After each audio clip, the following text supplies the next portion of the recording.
ते बाई खरी भाग्यवान आहे. एक बाई म्हणे मुले नवीनच लग्न झालं. महाराज तुमच्या आशीर्वादानं म्हणते ना जीव आपलं वय काय त्याचं वय काय. महाराज म्हटल्यावर आता म्हणते ना इच्छी काळी तिथं नाही उचला लागत म्हणे. तुमच्या आशीर्वादाने एवढ्या सुखी घरी पडली म्हणे का इच्छी काळी तिथं नाही उचला लागत म्हणे. आशीर्वाद द्या म्हणे. मी तिला आशीर्वाद दिला सुधून म्हणशील.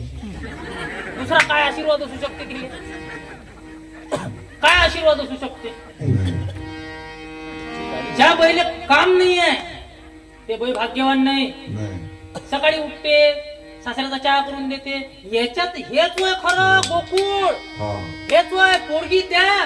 पंचांग पाहून पोरगी द्या. आम्ही पंचांगाच्या विरोधात नाही. एक जण म्हणे यंदा पंचांगात पाणी होतं. पाणी होतं ना ग. यंदा पंचांगात पाणी आहे म्हणे. म्हटलं बाय आहे का पंचांगात पाणी असतं तर पंचांग बोलून नसतं राहिलं काय. पंचांग पाहून पोरगी द्या. पण कोणतं पंचांग. हे पंचांग 5 तत्वाचं अंग त्याचं नाव पंचांग. बुद्धीले पटलं तर टाळी वाजवून द्या. 5 तत्वाचं अंग.